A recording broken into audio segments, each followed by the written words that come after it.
Yeah, I think it's 7 o'clock and we'll make a start. So welcome everybody, members of the public especially, and councillors to the first planning committee meeting of 2022. I think I've probably said to everybody now, we have a very big agenda today. So if people could keep their contributions kind of sharp and to the point, that would be very helpful, and then we have some hope of finishing before midnight. Right. So thank you. Right. So this is the first item on the agenda is the open session on planning, and I think we have three. Yes, we have three issues about which people we speak. Just to remind people that your contributions are limited to 3 minutes. I know if you've got a big issue, that's not much, is it really? So please try and be concise as you can. That would be great.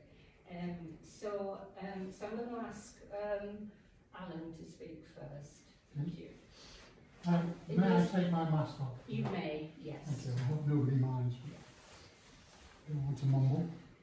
Right, I'm speaking on behalf of our application 938117. So thank you for this opportunity. I just want to stress how important this application is to us. Rich has assured me that you all received a copy of our full supporting statement now, and also that you're well versed in differentiating personal and planning issues. So I'm going to be very brief. The supporting statement is pretty comprehensive. There are 8 comments from public consultation. 5 were from 2 households, and 3 weren't really relevant to the application at all. The nature of the objections and of the presentation you received at the last meeting, I think did a disservice to the depth of thought and the consideration we've put into the design. And I hope now that you've been able to read the full supporting statement, you will appreciate that. We've lived in our house for 42 years. Our next door neighbour has lived next door for the last 10 or 15, and yet he didn't realise we keep a car in our garage. Section 7.2 of the statement shows that our development will not affect parking in Mount Scarview at all. When we buy the motorhome, we'll have 4 vehicles. 2 of those will be accommodated by the garage and 2 on our drive.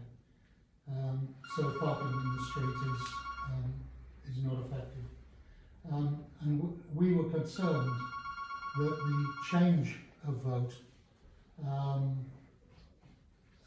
following the last meeting would be prejudicial to our application. So I would ask you to review that in the light of our full statement. The development is intended to make our home sustainable and energy efficient for the future, not just for ourselves, but for our successors in the house.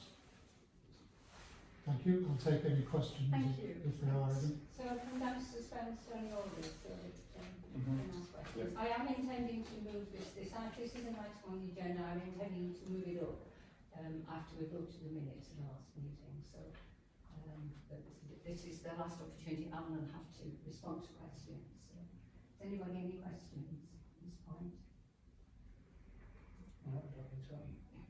Just perhaps to reassure you that a copy of the revised statement was sent out to all members before Christmas. Yeah, I'm aware. Thank you. Thank you. Thank you. Right, so we'll move on to our second member of the public. There's Mr. Woolwich, who wants to talk about Free Marsh Gardens. Yes, Madam Chair. Do you want me to stand, Madam Chair? No, not necessarily. There's 3 conditions that I've been trying to test on. And I have to thank your cooperation very much for your last previous meeting, where you made the suggestion that they had to adhere to the conditions. Unfortunately, this has not been the case. They had wrote and given us a plan 3 days ago about the solar panel array, saying it would be less effective. Madam Chair, this, as we all agree, is not even a proposition, something that is not effective on the grounds of climate change anyway. And what they've done, they've written a letter to us, and to be quite honest, the plan is not the same plan as what it should be. They have now apologised and said they might get round to doing it in a fortnight's time.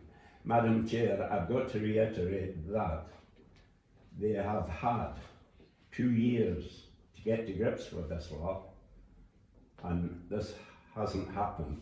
That is my argument about the solar panels. The next one, the next condition, which you also agreed they should look into, they suggested to me that a Richard Thornton, who was the police security officer working for the Kirk Police Council, that he decided that they should sink to these 3 sheds they were going to erect. They were going to sink a shaft down to fasten a bikes to. Now, this condition completely states that there is no buildings going to be erected on this piece of land. And the reason why the liaison officer, although they've used his name, has not been able to liaise about this is simply on the agenda. It was scrubbed. That condition was scrubbed. So that, hence the reason why. Now, Mr. William Simcoe has suggested that he will answer the letter for the police officer. This, Madam Chair, is not good enough. If a police officer is in charge of security, we wrote him a letter, a good letter, a reasonable letter, and his response is not yet forthcoming. Now the third one, so that takes, now the third one, which is quite even more interesting, is the fact that they have one of the parish councillors, who I understand is a member of the planning committee, I can't see him here tonight, and his 2 associates, who are ward councillors for Hornby as he is, they have suggested that the footpath and the street should be resurfaced. The damage was done by the speculator or the builder, Madam Chair, and why shouldn't he pay, like everyone else, to restore the footpath to its original condition? Now, the reason I've asked your... Sorry, Mr. Woodage, I think you probably had about you. It's very quick. I've just finished by saying I've asked your deputy, I hope I'm addressing you correctly, I've asked your deputy if he could get a copy of the letter, which is so strange is because Yorkshire Water are going to up the street.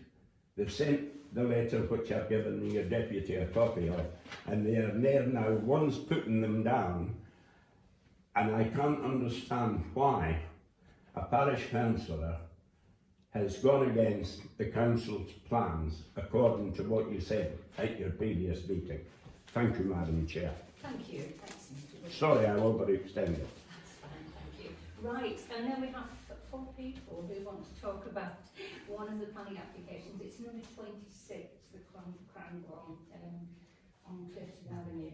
I don't know how many of you wish to speak, or who's going first. Just, do you want to go first? go? Hello, Off you evening go, all. 3 minutes? Yeah, okay, my name is James Hinchliffe. I live literally just below the site. And this, on the face of it, is another application for a mere 3 houses. actually, when you look at the plans, though, they are actually for 3 large detached 4-bedroom houses. Now, we live just below the proposed development site, and the development site is actually turning what is currently largely a field into 3 large houses, which are really cheap by jowl, spread the hillside, very, very closely together, actually. The site is very approximately from Clifton Avenue, about 1,330 square metres, so you can see those scale the plans of. And of that overall development, over 900 square metres would be hard surface, including the surface water from the roofs. That's an absolutely huge area to drain from this proposed site. Our concern when receiving a letter from Kirklees Planning just before Christmas, nearly ruined our Christmas, because they want to drain into a private sewer which runs along the back of our homes and then into a Yorkshire Water sewer. That Yorkshire Water sewer has been leaking across our drive, and I've had Yorkshire Water out to try and repair it. Now, the issue is, if you try and drain, even with some form of attenuation, 3 large detached houses with the surface water runoff, which is not fully totally shown as all being contained, that comes into a private sewer, and then down the back of our patios, and down the side of our roads, into a sewer that we know has already had problems, and Yorkshire Water dye tested it and have proven that to be a problem. The applicant actually has land at the side of his property which meets Town End Road. A really big solution to this could be connection from the development site down onto Town End Road. And we are already suffering from surface water runoff from this development. It comes into from this site, it comes into our garden, so it is proven that the orientation of the land will do that, either through its function as a soakaway into the ground or through groundwater which already come out of there. That already comes into a little gill at the back of our houses, and just below us, our neighbour has had to put a gully in because she's had her cellar flooded. Now, if that is not evidence of runoff and issues with this land, I don't know what is. I've contacted Kirklees Council because I have faith in Yorkshire Water being able to respond to this in terms of, do they have adequate capacity to take the surface water runoff, and does the sewer which runs down our neighbour's property also have that capacity? Unfortunately, because I'm told by the plan, because the site is less than 10 dwellings, they will not be consulting Yorkshire Water. Now, the scenario here is that we could, in theory and in practice, have several planning applications which total 10 or more dwellings in the locality, and the council will not consult on any one of them. So we do not have any way of finding out from the statutory water undertaking whether their sewer can accept that surface water runoff. The council, and I know this, can actually informally consult Yorkshire Water, and I have actually contacted their land and planning team. They will respond if consulted to this application, but until such time as Kirklees Council hit the button and do that, they will be making this decision without having material facts in front of them to actually assess the capacity and impact of this. So what we've got at the moment is a proposal which is using land, okay, it's not greenbelt, it's not I'm urban sorry, green I think space, you've and I'm winding up bumping now. up against the 3 minutes here. What's happening is that the developer is transferring the drainage risk onto private occupants who have to pay for, maintain that sewer, and it's above living accommodation, garaging and utility. So that is a huge concern. We just want Kirklees to consult with Yorkshire Water and get the professional advice. Thank you. What I'll do, because this is one of the planning applications that we're looking at, is when we get to planning applications, we'll move this one up to the top, so you'll have to sit through all of the rest. Right, does anybody else wish to speak and make new points which haven't already been made? Alright, okay, I just want to back up what has previously been said. Actually, we have I don't live on Town End Road, I live on Indale Drive, which backs onto the property development, and we have the same issues. Private driveways are being ruined by runoff water that is already happening, which they don't seem to make an issue of in the planning application. they've had a survey done and it doesn't seem to flag up any issues that are already there. It seems to be favourable for what they're going ahead with, which is not favourable because we are already suffering on Indale Drive. Kirklees know about this. They've tried to put in a bigger drain to mop up the water at the bottom of people's driveways. But that doesn't stop people's driveways being ruined, and it's not helping the situation. It's like an ice rink in winter. It's really dangerous, very dangerous. I do have other concerns. I think that adding 12 cars to a very small, unadopted road with no street lights is very dangerous. There's no step-off pavement for pedestrians to enter the road access. It's just pavement. There's no step down, cross the road, step back up again. I have children, and I just think that it's very dangerous for them to be adding 12 more cars to that tiny little cul-de-sac that is already overdeveloped. I think that those are all. Yeah, I mean, they say in the plans that they want to replace an existing fence. There is no existing fence there. There's 3 gardens that border the property that they're saying that they're going to replace an existing fence. Our fence has been there for 16 years. Do they mean that they want to replace our fence? There is no fence already there. Next door neighbours, they don't have a fence, and then the lady above that, she has a fence that she put there. So this landowner has not put any fence there that he can replace. But it says in the plans that they're going to replace the existing fence, but I would not like him to replace my fence. That's my property, and we've put that there. If he wants to put a fence behind ours, he's more than welcome to, but I just want that issue kind of dealing with as well, because we put that fence there, and which fence does he mean he's going to replace? Thank you, Lisa. Does anybody else wish to make any additional points? Yeah, apart from the flooding one, I think you've covered it quite well, James. So I think the existing fence is the one that backs off onto our properties. So James is my neighbour. So there's 3 houses which this landowner had actually built, going back 2 decades ago. And I think the existing fence is talking about replacing that with an even higher fence, which I'm kind of worried about, because that's going to really kind of overshadow our houses, because our house is kind of like, it's on a slope, and our houses are actually built, several metres down. So it's going to be a huge, we're just going to have these houses that are just going to block quite a lot of light, coming from our houses. And obviously there's the problem with flooding, because, we've already got issues, and, we're very concerned about, that has to be looked at, very carefully. And it's not just our houses, it's the, there's water coming off all these properties, it's other houses could be affected further down, so it's not just about neighbouring houses, it's about anybody that's downhill, because they're the ones that get affected the most. Thank you.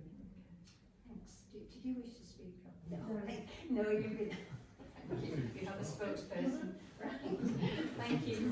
Thank you very much to all the public who's and at this point, if members of the public wish to leave, that's up to you. If you wish to stay and listen to our deliberations, then that too is fine. Could I ask a procedural question, and that is, when you're discussing these applications, do you then write to the police council and say whether you would support or oppose the applications? We do. We tend not to make very long replies. I think I've said to you we've got 33 planning applications to look at tonight. So we tend to either support or object, and sometimes make no observation. So yes, we do routinely respond to all of them. Yeah. Thank you very much. Thank you. Right. Thank you for your time. That's fine. Well, thank you very much. Thanks for coming and speaking, everybody. Right. So onto the agenda. The item 153, the recording of meetings. Meetings are now recorded. Does any members of the public wish to make an additional recording? correct. Apologies for absence. Was Councillor Dixon? Councillor Dixon. And item 155, members and officers person disclose of peculiar interest in items on the agenda. Has anybody got any I've got interest a in? personal interest in the Hinchliffe Mill development in 21/22/09/14. Any written requests for new DPR dispensations? No. And item 157, should any items on the agenda be discussed in private session? No. No. Okay. So then, to confirm the minutes of the previous meeting, I'll have them proposed. Thank you. So meeting minutes confirmed. Thank you. And at this point, we'll move on item 168, which is the Mount Scarview item for discussion.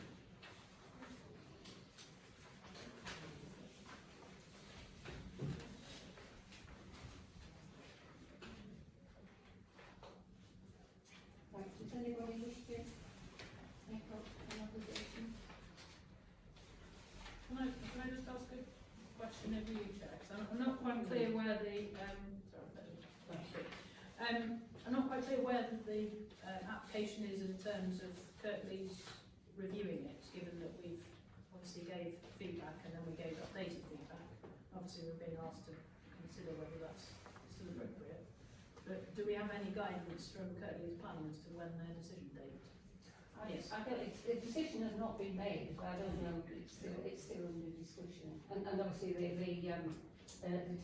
timelines have slipped quite considerably on this one. So our last observation was to make, our last decision was to make no observation.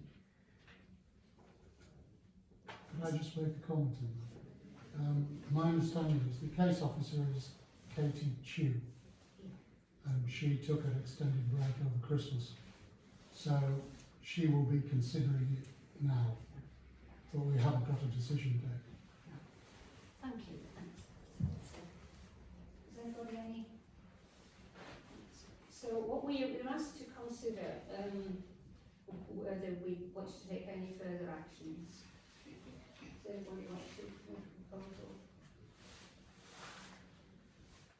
I think we should stick with our no observation really. I mean, we went to that because we felt not up to making judgments on these very technical things.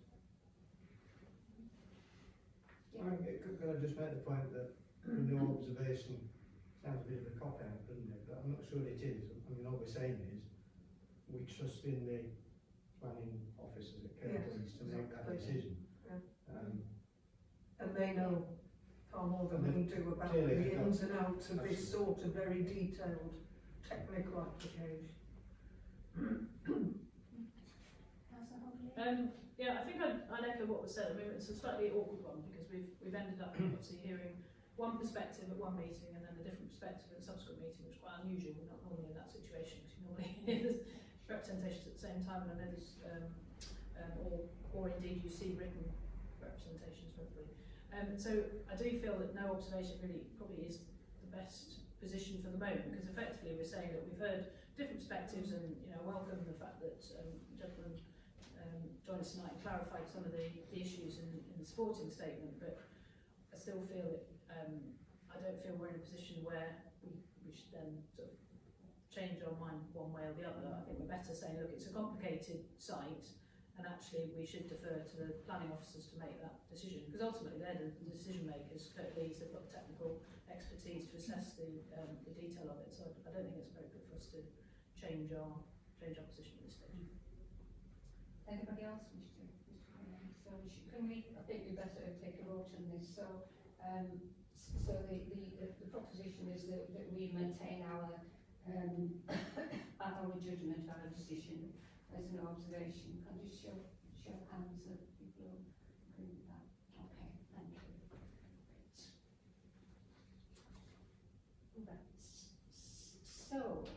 The next item which you're moving up is the Three Marsh Gardens Homely, of which we've had quite a lot of information. So when our decision, our judgment last time was that when there was a request that two conditions, one about solar panels, the other one about light storage,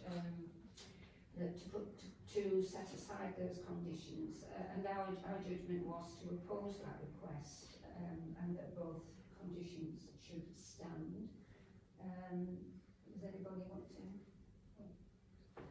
I think there's a good chance Kirklees will overrule this. I think they know what they want, and they're saying although the solar panels are smaller, they're still solar panels in effect. And my feeling is that we should stick to our guns, even though we'll be overruled, to say both conditions should stand. But I think there's very little chance that they will act on that comment.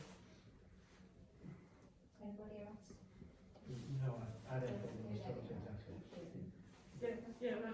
I'd agree. I think we should just reiterate the fact that we do think those conditions are important, which I think is what's been made clear. And I think we should mention the fact we've had representations, stressing that we'd expect them to address the issues that the gentleman raised with us tonight in correspondence. I'm assuming, obviously, it has been correspondence with Kirklees because of the nature of what it is. Extensive correspondence, I believe, wasn't it? Yeah, very extensive correspondence. Yeah, I mean, sorry. I'm just going to say, it's disappointing the way that the developers seem to have gone about it, to me. That they seem to have almost made their minds up. They weren't going to put these panels on. They've altered the rules, so it's now difficult to do them. It's rather disappointing, I think. They are putting panels on, but they're smaller. They're smaller. Only because they're now having to do it. They have to, yeah. I So- think there is a lesson in this, though, and it applies to that whole neighbourhood plan thing as well as just planning, and to us as a council and to Kirklees, which is to keep an eye on these blighters because they don't necessarily do what they're told, what they apply for permission for. I don't mean these, I mean these particular blighters and all future blighters. So, I mean, we made our position very clear in the last meeting that we very clearly opposed the removal of those conditions. So we agreed that we're going to reiterate that we are opposing the removal of those conditions, but perhaps communicate to Kirklees planning officers that we would like the issues raised by members of the public to be addressed. And some of those are really quite detailed, aren't they? Are we happy with that as a way of proceeding? Yeah. Fine. Thank you. Thank you very much. Madam Chair, there is one point that you've not discussed, and this is the very fact that the parish councillor has not notified the council about the alteration to do with resurfacing. This is totally out of order, Madam Chair. Is that part of this application though? I don't think No, it it is. isn't. It's to do with the conditions, Madam Chair. Yeah, it's not to do with the conditions that were presented to us. Those setting aside those two conditions. I think if you want to make representation about that, or have you already sent an email? I have, yes. Right. But what I'm saying, the parish councillor, who is a member of the planning committee, Not of this planning committee. Not of this planning committee, you don't think? Mr. Reeves? Not of this planning No.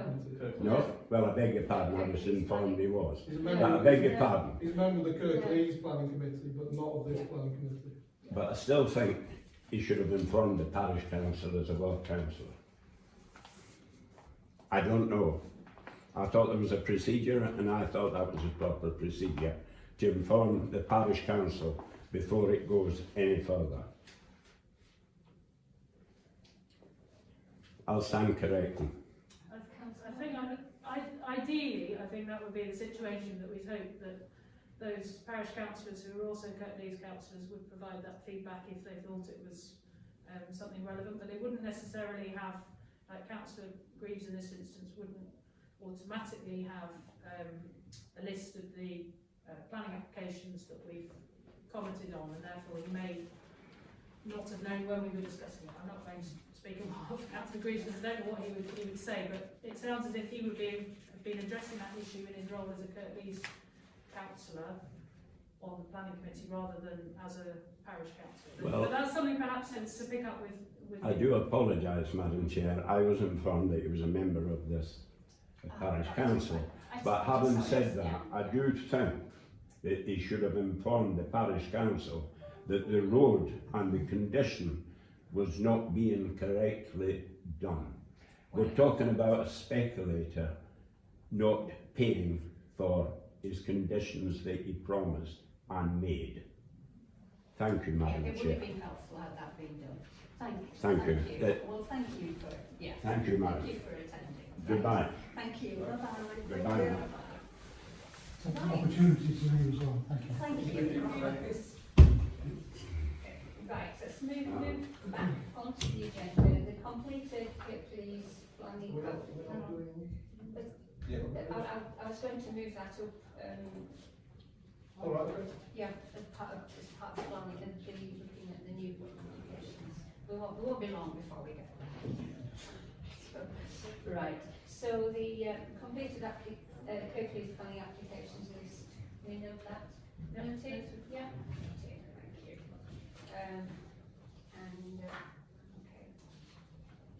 Okay.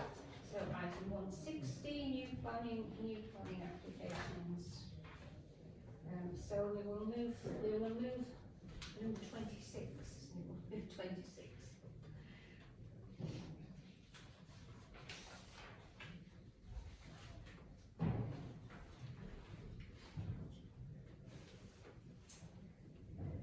So this is Cranwell, Clifton Avenue, number 26, and unfortunately, in a way, the member of this committee, or former member of the committee, has resigned from the committee. So right. I've had a look at this one. I'm aware of the position because I walk down this road quite often. I walk down Town End Road quite often on the way down to Hepburn. And Clifton Avenue's on the left-hand side as you go down.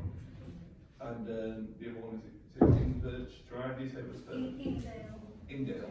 Yeah. I know there's one in that goes right around like that. Further down.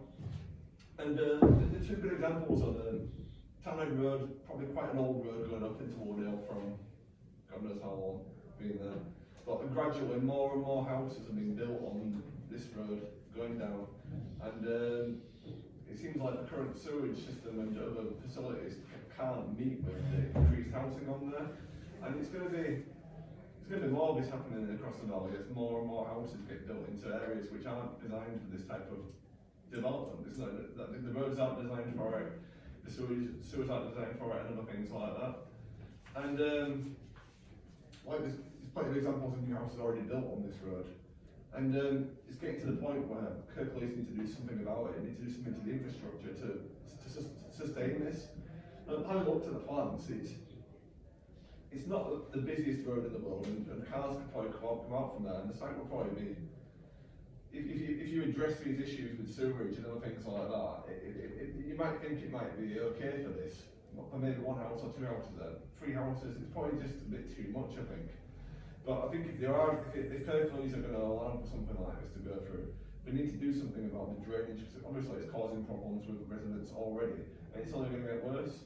But the more houses that are built on that hillside and various other places as well, it's just an observation this, but there's going to be more water runoff coming off. The hillsides do a good job there, and the more we get rid of the countryside and the hillside and trees and various things like this, the worse it's going to continue to get.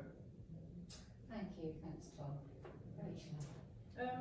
I think that, to be honest, the key thing with this is some of the things that the members of the public came and spoke to us about, which are the ones we really need to stress, which is obviously the drainage concerns, which you can quite appreciate. I know there's lots of areas in the valley where this is the issue, that the infrastructure isn't robust enough. And I think, particularly given you've had contact with Yorkshire Water and it's all a question of just Kirklees asking the question to get the response, then I think we really need to highlight that in our feedback, that that's a necessity. And actually you've even come up with a possibility of another means of connecting in, so it's a bit of a no-brainer really. I think we should be pushing Kirklees to do it, and I would encourage you as members of the public to obviously make your representation straight to Kirklees as well, to stress that, and obviously our comments will reinforce that, but it's important you make those representations directly yourself as well, because obviously they're the ones that make the decision, we just provide our views from a local perspective. And I think similarly the concerns about fencing, so that's something I don't, I've reviewed the plans, but I don't know the location sort of instinctively, if you like. It's not a part of the valley that I know in detail. But things like fencing are something which, when you look on a plan on the map, you don't necessarily appreciate the topography and therefore the impact of new fencing. So I think it's again important that we stress that there are local concerns about the height of fencing, and they ought to be taken into account given the topography of the site. But then, so I think those issues that came up tonight, I think we need to stress. But I also think from a sort of more general point of view, personally, I think 3 large houses isn't ideally what we want to see on that site. It sounds as if it's appropriate for potential development, as Tom said, perhaps fewer houses, but to my mind it would be those 3 houses should be slightly smaller. They're pretty greedy about how much space they're expecting to take, and obviously the bigger the footprint of the house, more issues of runoff and the quantity of water and that sort of thing. But you know, the principle is we've stated in the neighbourhood development plan the importance of providing smaller houses that are more affordable to local people rather than larger homes, of which there are plenty. And with those, there should be environmental measures that go with them. So I can't see anything in this that's showing consideration of solar panels or ground source heat pumps, all those things which, with a site like this, which as far as I can make out is effectively field/garden land, it's not green belt, there's no sort of automatic reason why it couldn't be developed, but it could be developed in a much more sustainable way, both from a drainage point of view, but from environmental sustainability. So I would, I guess, support the principle of it being developed, but not the way in which it's being done. My thoughts would be to refuse it on over intensification. And could we also quote the areas of the neighbourhood plan which Rachel has mentioned about type of housing and the environmental aspects and maybe and the drainage? Well, the drainage is not being sustainable. I don't know if that's a planning consideration, that last one, drainage. I think there's quite a long list of reasons for which we might wish to oppose it. So can I just perhaps take a vote now that the suggestion is that we oppose this. Can I just have a show of hands? Yeah, fine. So we'll oppose it. And then on the long list, we got all these. There's the over intensification. There's hardly any green space left on that. I noticed that as well. There's major issues about drainage, and you have suggested an alternative. There's the issue about traffic, the danger about the traffic. There's the issue about car parking. There's the issue about fencing. Sorry. Yeah, I think we should make a point about the traffic. I think more and more, and we'll be hearing it later on, I'm sure, around traffic and safety. And here we are with a very narrow road, no pavements. It's unadopted as well. Yeah. It's potential of 12 cars. And I think we need to make If there were smaller houses, there'd be fewer cars. So have I missed anything in that fairly long list of objectives? I'm really sorry, I forgot to mention as well one thing, because I've been so really concerned about the drainage, is that I think Pam mentioned this, where our patios are, we've got a small patio and the garden rises up. These houses would absolutely tower, and I've scaled it off the plan between. I've actually written it down. I've got in my haste to tell you about the drainage. I've got to tell you this because it's massively. So potential overloading. While you're looking it up, porous patios. I've got one word to say: porous houses. Which is what houses are actually. The roofs of these new homes will be between 8.5 and 9 metres above our patio level. So we don't have a real view. We just have a bit of sky above us. But to have a house towering over us, I just found it absolutely inconceivable. Even with the way the plans have been tried to be amended to supposedly reduce the impacts on us.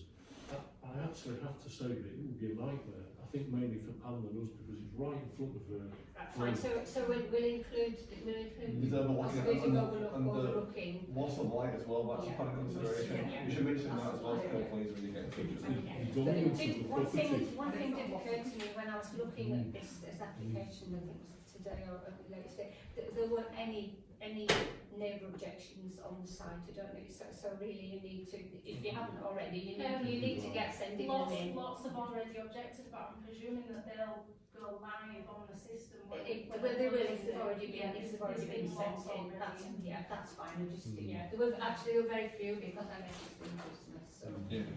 So thank you very much. I mean, you're welcome to stay and listen to our deliberations on the other 32. We probably don't want to. So thank you so much. It was extremely helpful to have you. Thank you. I think we just felt compelled to come because we were so concerned about it. Yeah, thank you. Thank you for listening. Right, let's move on to Thank number you one. for time. Which, That's the- That's the little one. which is another song one.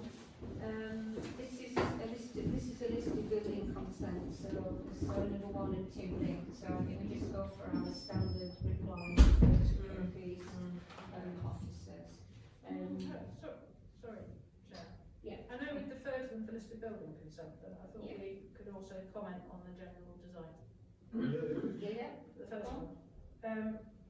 I must admit, I think it's too big, the extension of the planning relative to the existing old looking farmhouse. I just think it's too large. Okay. And I don't see why it extends the footprint of as largely as it does. So I had So concerns. we like that. We like. Yeah. Yeah. So I thought it was okay. It's right to me, but let's ask them to consider that. Should we keep that door open, just to circulate the air out a bit? Yeah. Is it open? Okay, so that's number 1 and number 2. Number 3 is Sarah. Pratt, with the consent area. I did have a look at it. Sorry, which one are you on, number 3? 3, yeah. I think it looks fine. Yeah. Okay. Yeah, I did a quick look. Anybody else look? Yeah. Do we want to vote on each of these? Yeah, we have to. We should vote on really. each of these because it's can we vote on this first? The first three. Yeah, so if you try to space out a bit. Yeah. Good idea. So number 3 was supporting. Show hands. Yeah. Thank you. Numbers 1 and 2 we're going for the standard reply, but also raising the issue about the size of the extension in relation to the original building. Okay. Show hands. Right. Number 4. Is Scholes Cricket Club, which should be Paul and I. I had a good look at this.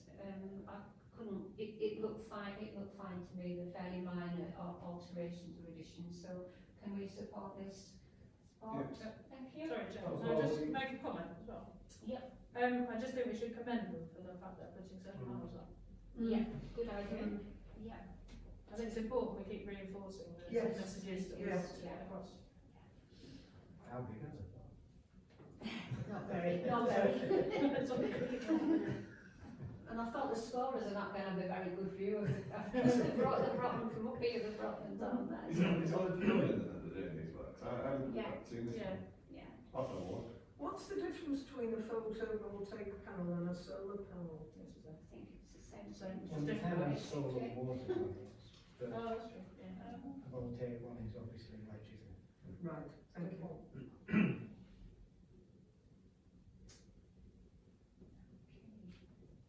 Seem to be thriving, which is a good thing, isn't it? I think you could be thriving is always a good thing.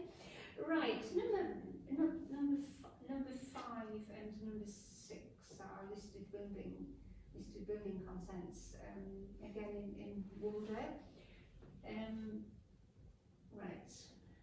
Looked okay. It looked okay. I thought it looked okay. Should we just so the listed buildings? So should we refer to? Subject to listed buildings, Refer officer. to Refer it back to- Yeah. Yeah. Okay. Yeah. They looked okay as well. Right, and then 26 Moorside Road, Honley, number 7. Yeah, Okay. unremarkable. Yeah. Yeah. Yeah. I thought it actually looked better with that. Yes. So it's one of these, I think look better after. Yeah, it's a So lot of that's applications. number 7 is support. Right, we're getting over the flat roof, which is a good thing. Right, and then we've got number 8. 7 St Mary's Crescent, Netherthorne again. I looked at this, couldn't see anything. It It looked looked fine. fairly inoffensive to me, so Yeah. support? Yeah. Support, yeah. And the next one is Tom's. Yeah, I've had a look at this one. It's the Gables in Hepworth, which is quite an iconic building in the middle of Hepworth. I'm a bit surprised it's not listed actually. But there's no listed building in anything on here. It's a small extension at the back, which probably wouldn't make much of a difference to anybody. It's, I'd say, subject to conservation officer, I'm okay with it. Okay, support. Yeah, I thought the same really. Yeah. Support, yeah. It's also next door to one that looks the same, isn't it? Yeah, I think so, yeah. It was quite, yeah, I thought it was a bit big, but. White Rose Cottage. Hollygrove. I had a look at this one as well. I think this one was okay. I'm trying to think, there's quite a few new build, and I'll have a look at them earlier. I think this one's alright, yeah.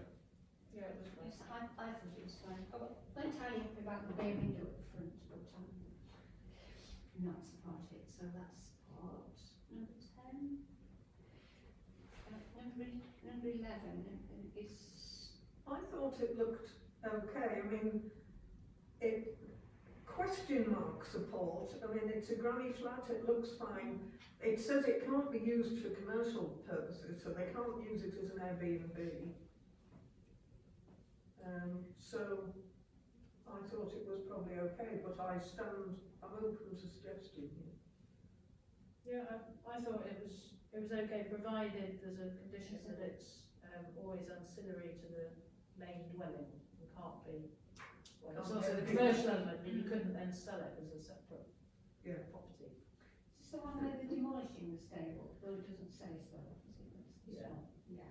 But they're doing a design that reflects the stable. Looks quite It looks extremely nice, actually, Yeah. doesn't it? So we're saying support subject to condition that it remains subservient to the main building. well, ancillary to the main building, isn't it? Because it's not its appearance, it's They're not joined on, are they? No. Is there anything to stop them selling it separately? Well, if it has a condition, okay. It has.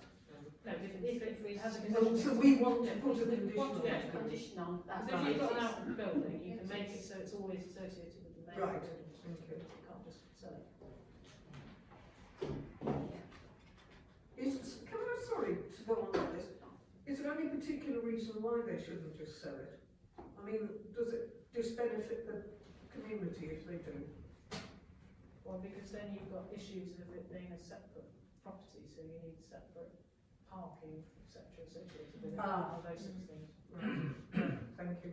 Separation and all sorts of things. And you could end up building on top of the plot, making a bigger property if it was a. Right. It's that kind of Trojan horse thing. Yeah.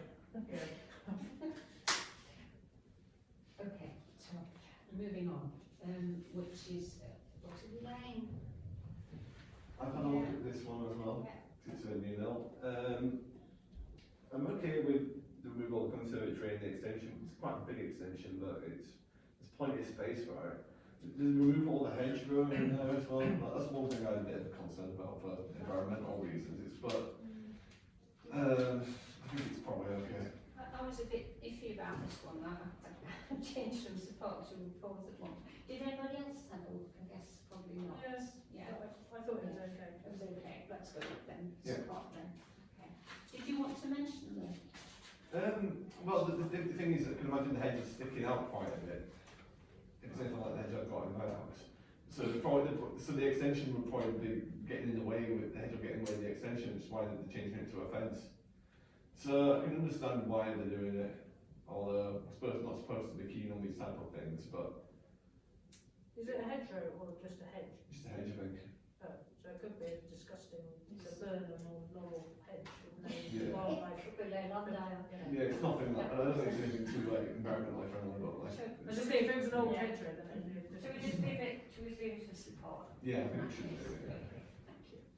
Right, and then number 13 is another, another of these big houses getting bigger.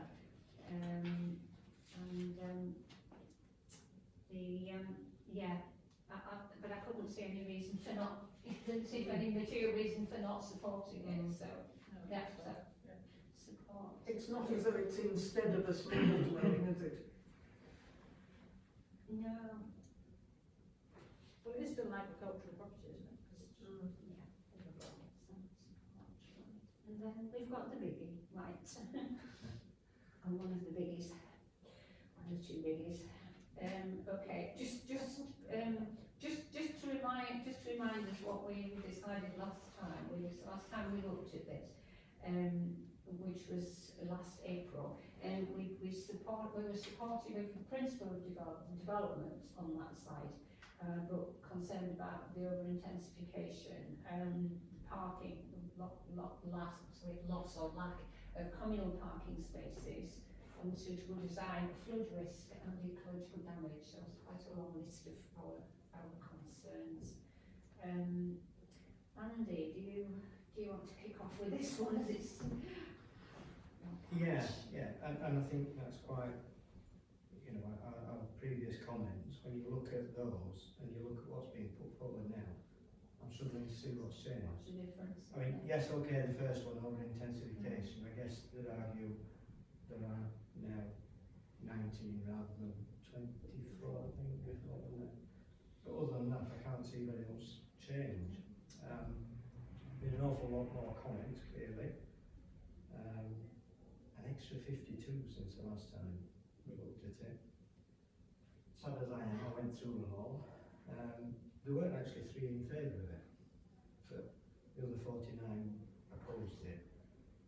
And if you break down what people are saying about why do they oppose this, the top 5 comments, I mean, the first one is traffic issues. So we've got 38 people opposing it on those grounds, 24 for pedestrian safety, 20 for over-intensification. The 4th most popular comment was actually that they wanted the mill to be developed, which I think is quite a relevant sort of a comment. And then the 5th one, no parking for current residents. So they're all the sort of things that we mentioned before. Yeah. And they're all linked to the over-intensification of the site. If we didn't have as many houses, all or most of these problems would be so much less. Thank you. Sorry, Pat, and then, Sorry, how many bedrooms do these units have? well, they're quite small, aren't they? The ones that So they are the sort of affordable housing that we actually want in yes, the valley. the ones, the new build ones. And they're for new families and Yes. newlyweds and things. Yeah. I don't think there were small ones, no. But we haven't. But we were happy about the principle. Sorry. It's Rachel. It's Rachel. Rachel next. Yeah, I think that I sort of echo what's been said, but I think we need to pull out a few things that are the key problems with it. I think everyone, not everyone, but broadly, people want the mill redeveloped, and clearly the properties within that are going to be the sort of size that we're looking at. So I think nobody sort of has an issue with that. I think the problem is the development is presumably partly funding itself through the very snazzy / ugly new build, separate detached houses that they're going to build that sort of overlooking the mill building.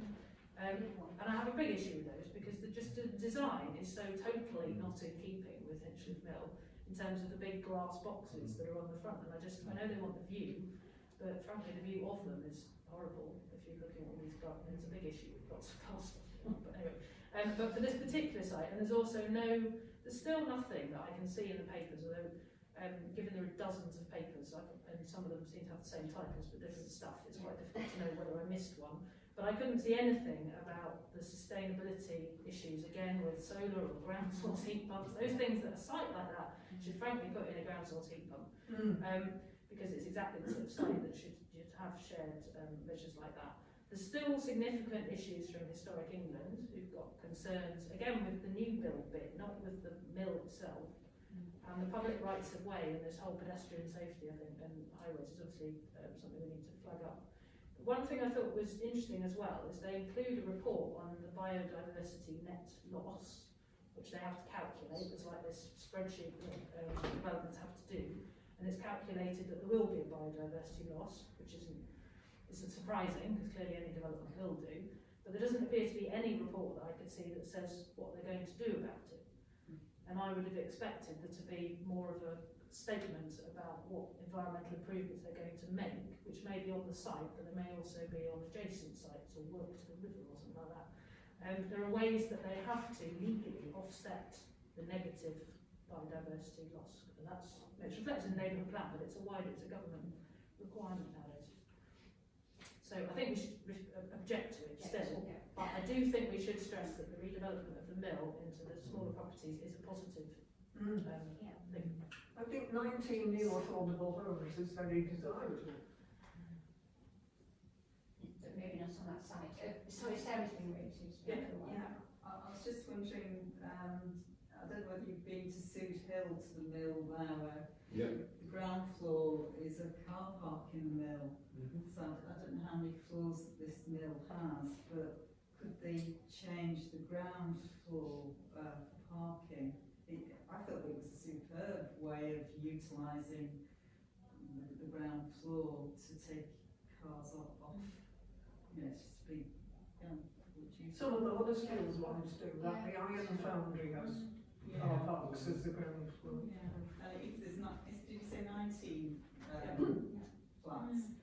Surely at least 19 trees should be planted for each flat they're having, just as a carbon offset. Yes, yeah, 7 units in the mill and the rest around. Tom? Yeah, one thing I do notice about the Suit Hill one is, you know, there still is a lot of cars that do park outside it. So although it does help with it, I mean, like the ground floor parking, if you did have that, obviously it would be a lot worse than it is. But there still is a lot of cars that park outside there. But one of the things about the Suit Hill thing, which is quite good actually, is there's not many highways issues coming out of there. When you're coming out from there, you go down to Newmill, the junction there. It can get clogged back sometimes, but it's not that bad. It's not as bad as the main road coming out of where this mill would do if you want to go onto the main road there. The highways are just, they're not great as they are coming pulling out of that junction there. Cars go too fast on that road as it is. Cars park either side of the junction, making visibility difficult. And it's a very narrow road you're coming off from the mill anyway, as it is by the school. It's got a lot of highways issues which need to be resolved with this, which is probably why all the complaints about which Andy mentioned. I think with this development here is we're the first one where they thought they'd try and get as much on it as they could do, make as much money as they could do out of it. And now we've kind of got a bit of a compromise where they're putting less on, still some big horrible houses that Rachel's mentioned, but I still don't think it's good enough what they're doing with this. I think we should, I think what everyone's saying is we should vote to refuse this. I think there's still considerable highways issues with the amount of cars that should be coming out from the site. And as well, not in keeping as well with the buildings that Rachel's mentioned. I think if we're going to have some additional housing on there as well as the mill, you always get a bit of additional housing with these. I'm thinking of Lordspur Mill as a good example. And Lordspur Mill, coming out of Newmill Road, Sheffield Road, is an example of it where it's been done well. They've kept the old mill buildings, kept them out well. I mean, they've built a few extra bits on it and done some extra works. But it's nice and it's in keeping, and it won a lot of awards, that one did. This one won't win any awards if it's what Rachel mentioned. It doesn't fit with it. We want to try and retain the character of the home value in the area, and by doing something like this, we wouldn't be doing it. We're kind of accepting the mill, keeping the mill, good, the rest of it bad. So should we take a vote? I gather we're objecting, as I just established your hands and objecting to them. But we are saying something positive about actually the redevelopment of the mill. And then there's a long list of reasons why we which I assume you've got. Richard? You've got one there. Will you go respond to that? Are you going to say something about that? I'm just going to make the point about the parking. They are providing quite substantial amounts of parking for the actual buildings that they are putting up. I think what's quite unclear, and it's still unclear to me, is what they're doing about existing parking that the residents use at the moment. So Water Street, Park, they've identified places where they park. It seems a bit unclear as to who actually owns that and whether they're going to be displaced. If they're displacing current parking, it creates a big highway issue. And I think within the plan they should allocate parking for existing residents. And I think they could do. Well, they often do, don't they? When you go to these developments, the car park spaces are numbered and it's the number of the flat or the house. Yeah, but this is for existing. Oh, I'm with you. I'm with you. Sorry. Yeah. We have talked about this, I think, last time, was about providing some communal parking, possibly draining some of the pond and using park. And it's for both sides, it's Water Street and down there, it's the other side. We've obviously had a lot of documentation from a member of the public who has done a massive amount of work on that, and I have actually thanked him for the amount of work that he's done, because the photographs that he supplied particularly I thought were very helpful. Very helpful. Yeah. Are we happy to? We're happy with that. Does anybody want to say anything? That's so. We said well if he'll right. Move on. Okay. So the next one is your Sarah. So number 15, land to the left of Brockhills Lane, erection of agricultural building. Yeah. The application that's on the poster keeps getting removed, and then he puts it up and then takes it down. I'm just constantly, I did look at the plans, but it didn't, there's nothing specific about where the actual building was and the size. Yeah, I couldn't work out what conditions 18 and 20 were, to be honest, that they're asking to discharge. Are we looking at the same thing? We're looking at the last one. Number 17. No, 15. Oh, sorry. 15. Sorry. Skipped a minute. 15. So racing ahead there. I got support for that one. I thought it was okay. It's actually Michael Foxton's area, Brockhills, but I'm really familiar with it because I've walked across that. It's not. I don't even know whether the application's happening because the agricultural building, there's nothing specific about it at all. It was in the kind of middle of nowhere, wasn't it? It's kind of plumped in the middle of the field. It's only a prior notification, I don't so. see any problem with it really. I just thought that's just. I mean, putting an agricultural building in a field is not something that we tend to object to in principle, is it? We say no It's observation. what it is when we get the plan Yes, for can it. we seem to be slightly, can we go for no observation? No observation is insufficient Yeah. detail. Yeah. Do we need more detail for a prior notice? Because it's just a prior notification, it isn't even asking for approval. I mean, Yeah, well, effectively they're saying is they don't need one. No, it just oh, I see what you mean. look like a standard agricultural building built in the Right. field. So let's Right. just go for no observation. So number 16 rather. Actually, this decision has already been made on the 17th of December, so we don't need to revisit that, I don't think. Okay. Right. And now we're on number 17. Well, yeah, I couldn't understand what conditions 18 and 20 were from this. I mean, this was beyond my competence. Sarah, did you? Yeah, I had a look. I cycle past it every day, and it's I'm amazed they can fit. Sorry, 8 dwellings. Yeah, they're huge. They're monsters. So they've already got permission for 8 dwellings. Yeah. They're talking about discharge conditions 18 and I mean, 20. this is one of the situations where we usually defer to standard reply, Yeah. defer to Hercules officer. It's still already up, actually. Yeah, they've got Yeah, planning yes, they will. permission, there's no problem with it. It's just that they're checking that they've passed the conditions that Yes. they're attached to the houses. Right, and then we move on to Sunday School at Hay Edge, which is Paul and I. And it's a listed building. I mean, it looked okay, but again, I think we do our standard reply because it's a listed It's a lovely building. building, isn't it? Yeah. And it's now been used for something. It sounded as though somebody really wanted to care for it, which I thought was lovely. I don't have any trouble with the neighbours, Yeah. will No, it's required, be quiet. It's amazing. Somebody told us to build I it. once lived in a converted chapel, the neighbours were very quiet. I remember playing the garden there. Did you used to play? Yes. Yeah. There we go. Number 19, Penley, which is Yeah, I've had a look at this you. one. Yeah. It's next to it. There's a field where they've got the planning application for 5 or 6 houses. I don't know if it's gone through all that, but this one, it's just kind of it's an extension. It's like they're doing the upper floor to it and changing the layout of the whole big house which is already there. And I've had a look at it. I don't think it's going to look much different from the road level. I don't think it's going to be overlooking, and there's no space for it.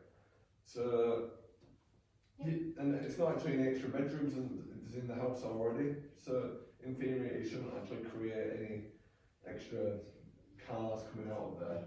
So, I'm not sure if I've got a problem with it. I don't think I have.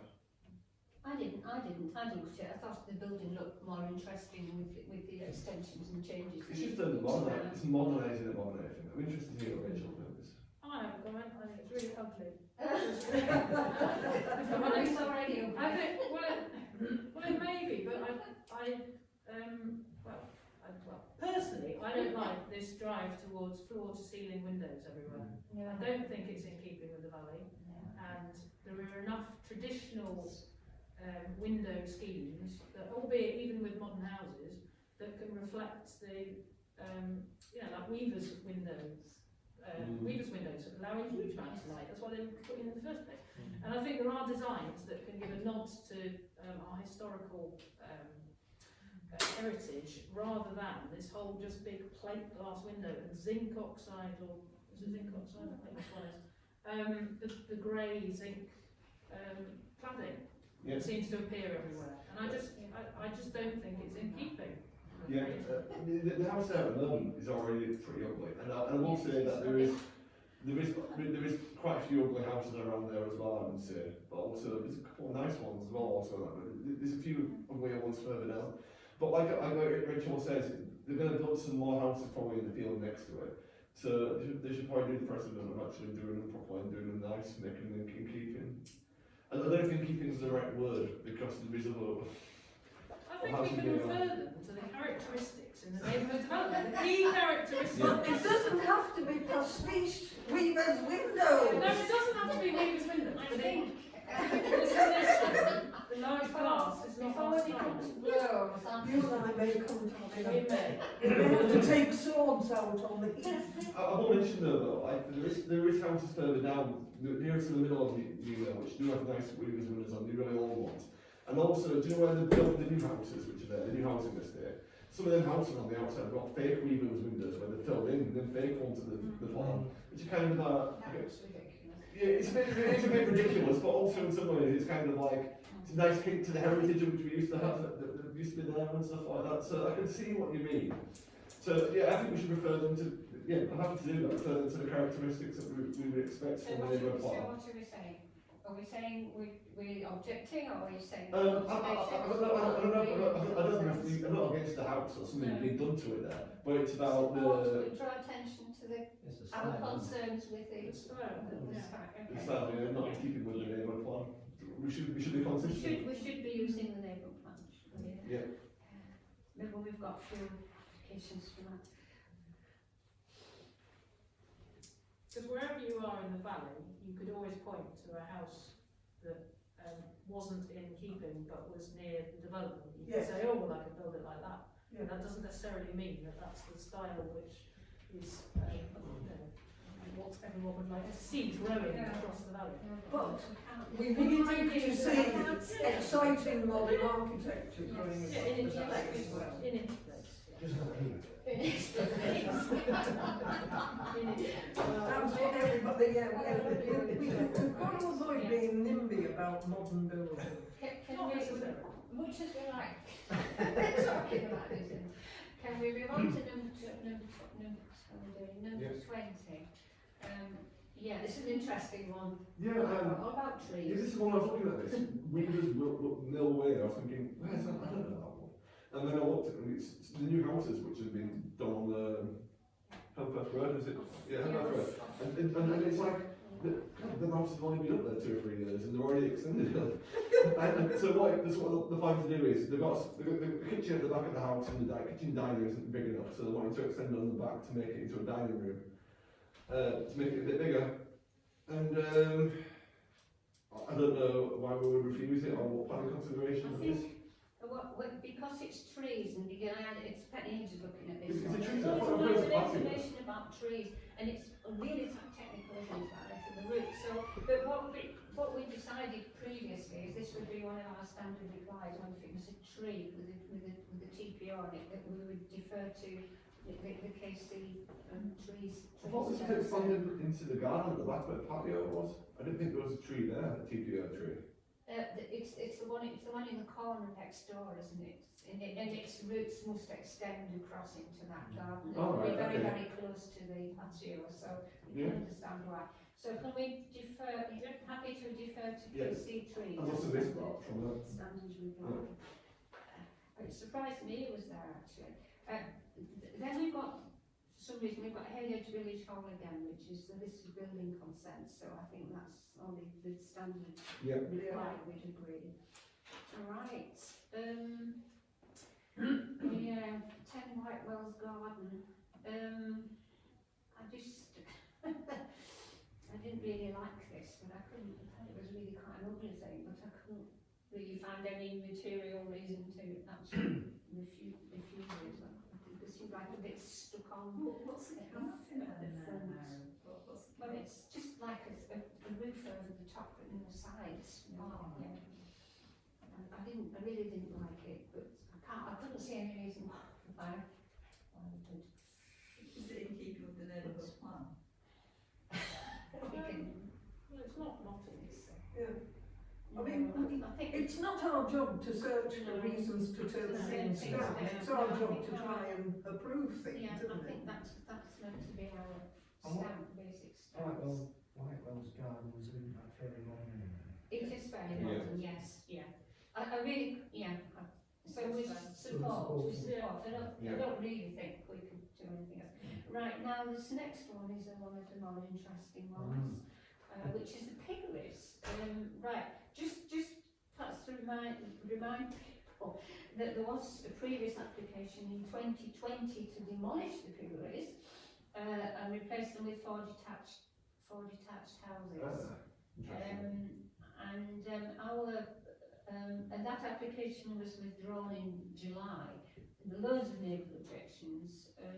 The Kirklees Heritage had no problem with principal development, but concerned about the materials. And our stance was to support in principle that development, but concerns about the materials. But this new application is to actually use the piggeries. So, Tom. I've had a look at this one. This is another one, one of our walking routes where we go past. Because if you go walking up there, it's probably not the best place to go walking. There's no footpath on the main road that goes up to it. And it's on a bit of a funny corner. There's not much visibility. Cars coming your way, it's a national speed limit as well, I think, that bit there, where you come in out from.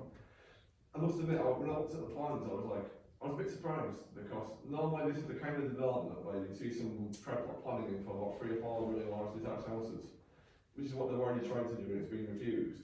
So now we've got, I think it's 5 houses, and 3 of them are 2 bedrooms and 2 of them are 3 bedrooms. Yep. So it's quite a lot smaller, which is what we kind of asked for. And a single story, so it's so that Yeah. they'd be good for older residents. Yeah, and that's what I mean. It's quite a small little development. It's a bit out of the way. It's a bit of a funny place to kind of have a development like that. But it's better than more huge houses getting built there, which is what you normally expect to see. And if they're going to get rid of the bigger reserve, if they're not used, it's small buildings, and it's kind of, if it's a brownfield site, which I think it would fall under there, then it's better having this than having huge houses, which you would expect there. Has there been any comments about it, Mary? No. Nothing on the side. There's definitely some highways issues there, but it's pretty quiet road generally, apart from like people driving quite fast on there, because it's a nice little speed limit they're coming out from, and it's not on the best corner. So there's definitely some highways issues, I think. But apart from that, I'm not really too many problems with it. It actually goes back a long way, this, doesn't it? Yeah, it does. 2000 refused because it was in green belts. 2002 refused green belt and access issues. 2006 they withdrew it. 2007 they refused it. It went to appeal and it was refused again. 2017 it was refused because of green belt and access issues. 2020 it was withdrawn, and now we have this one. Now what they seem to be doing here is they're asking, well, they're saying prior notifications. So what they're saying is they don't need planning permission. And to my mind, these are pigsties, and will always be pigsties. It's an agricultural building, and a bit of wood cladding on it doesn't make it a very attractive building in my mind.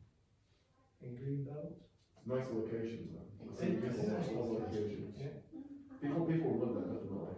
I thought what they'd done with it was quite interesting, really. I don't think I'd want to go in and. Yeah, if they're putting new buildings up, that's, I don't want to say cheap,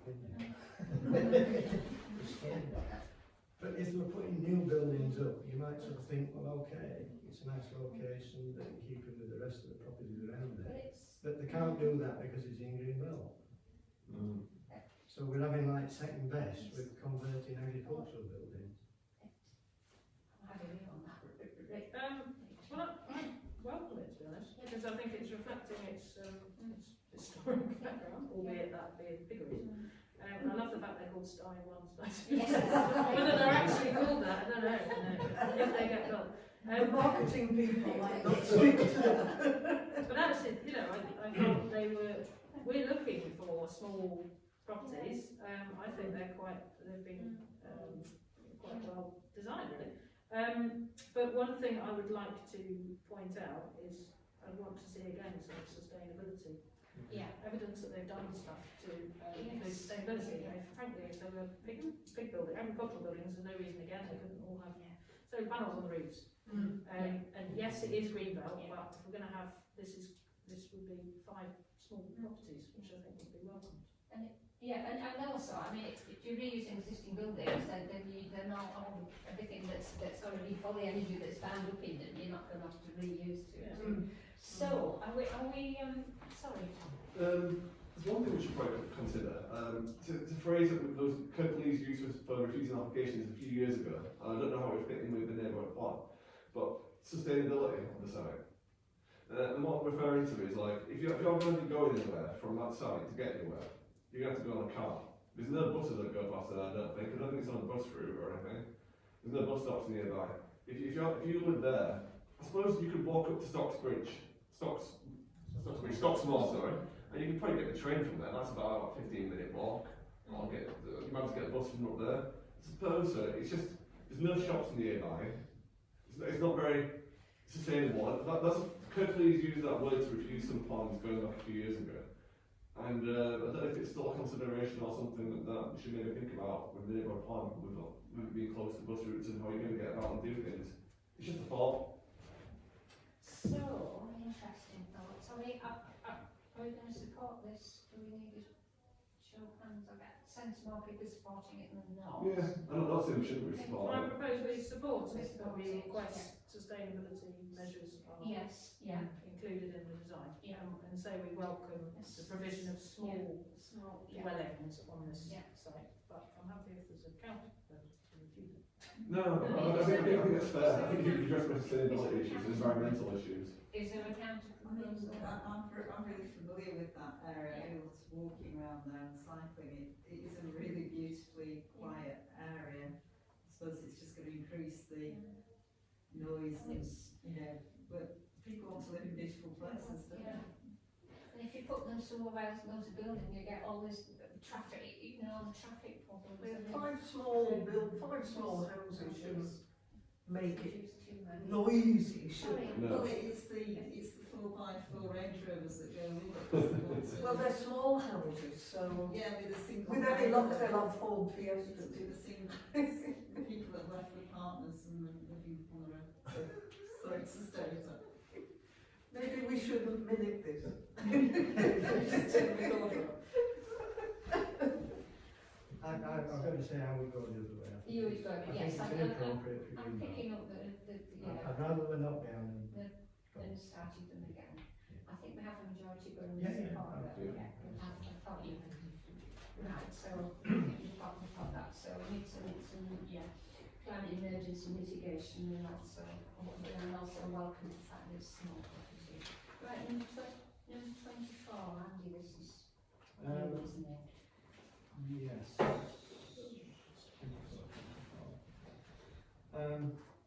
Yeah, I couldn't really see any issue with it. They're replacing an existing drainage. Can I comment on this one? I didn't. I had an issue with the fact that it's actually quite a handsome building. It's quite a distinctive pointy roofed thing.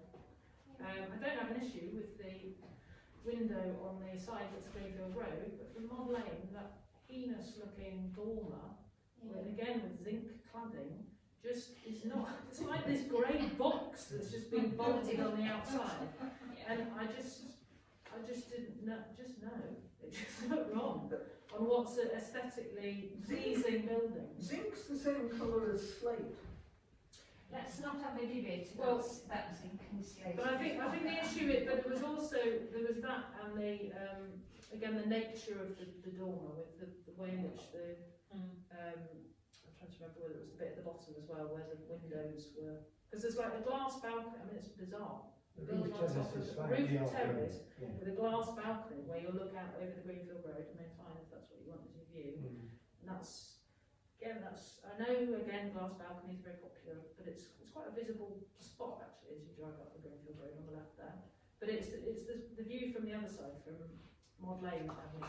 So the side on the Greenfield Road, I think Liquid, but on the other side, because it isn't because along the Greenfield Road on that bit before we get to Compose, there's a whole assortment of different types of house. But actually, that's one that, as I say, is a very distinctive and handsome house. And I do think this dormer on the back of it isn't appropriate because of the nature of that. I know it's not listed, but I'm unhappy with it being in keeping with the local vernacular of those classic buildings. I must admit, I didn't like the rear dormer either, and I actually looked at the supplementary planning documents to see how it fitted with that, but perhaps it didn't.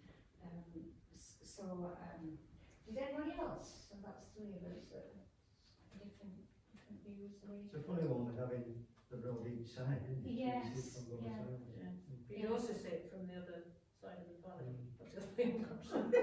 There's no hiding what you do. No, but I just mean if it was built on a flat piece of land, you wouldn't get that wide visibility. Yeah. But actually, you would see that dormer from all the other side of The thing that struck me out was the roof terrace thing, but that's perhaps just me. I just think, why would you want to sit down there? Well, Sit out in the garage roof overlooking Greenfield Road? yes, I thought that too.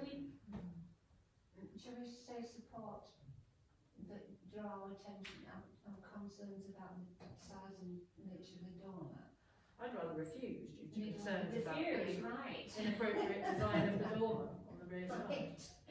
Right, so if nobody else has looked at it, so there's one, what's your view now? Or we could say no observation. I don't want to say Which no is observation. Which is a cop out. That is a cop out. Could we not say support with conditions, subject to Support subject to not materials having and a style? Support subject to not doing.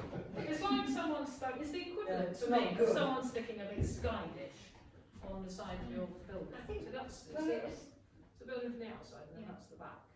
So it's like you're putting a big TV screen on the back of the roof.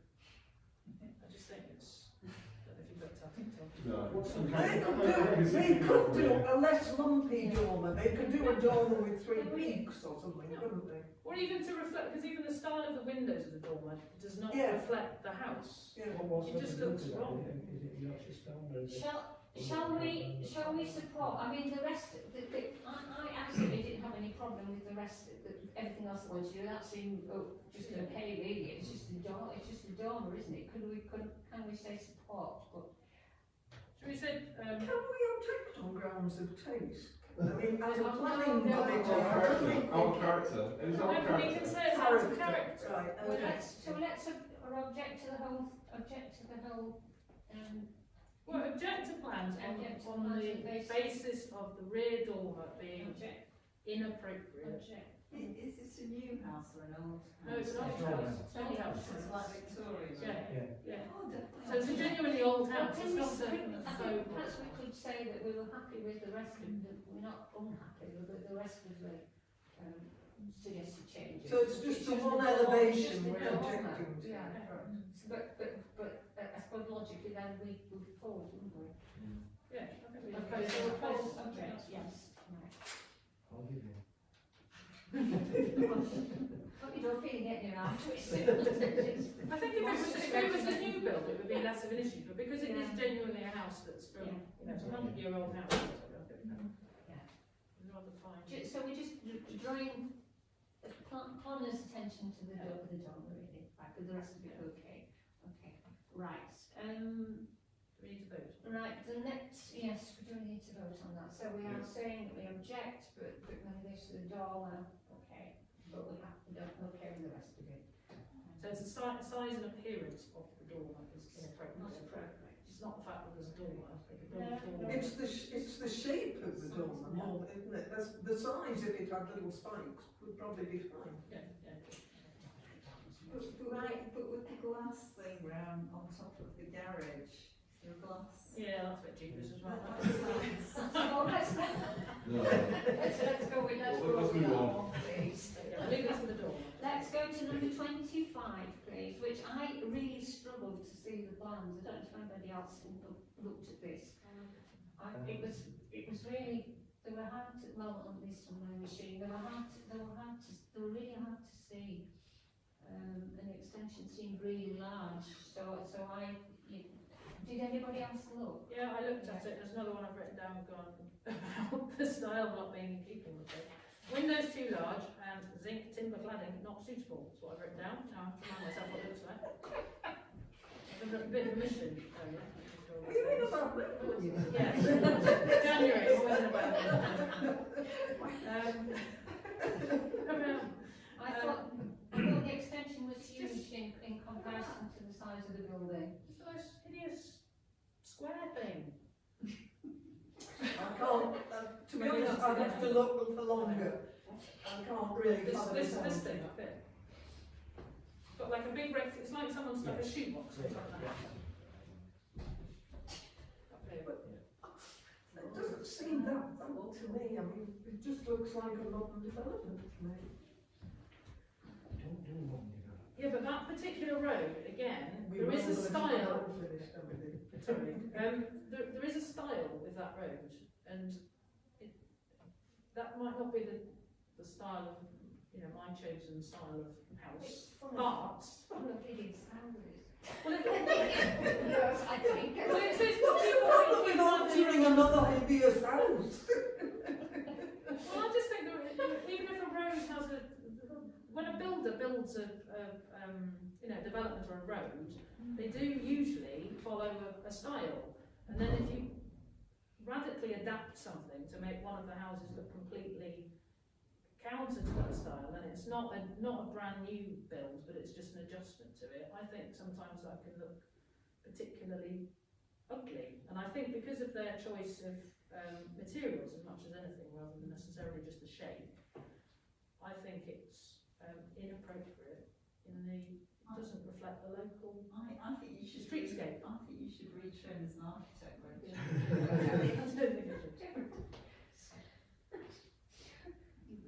If it was a road where there wasn't a consistency of style, then that would be different. But there is a consistency of style. Well, from what I can see. They're quite new there, aren't they? Quite modern houses, aren't they? There is consistency of style on the view bank. If it was in a, like a, if it was an extension, like a big extension on the side of something like the ones like old houses and old style, I can understand it doesn't. It might be a bit out there of what's already up there, but they're all quite modern, aren't they? I think. And I think they're in the right place. I struggled to see it. Did anybody else look? Probably not. Let's have a I've look. not been to the panel plans. I have looked. Did you I've not look? looked on site. No. No. What did you think? What did you think, Andy? Then. Well, much as we said, it doesn't.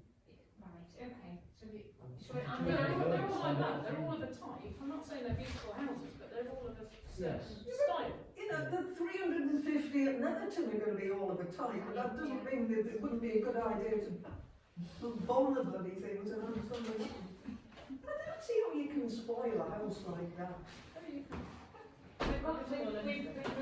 We need to come to a decision about this. Anyway, whose ward is it anyway?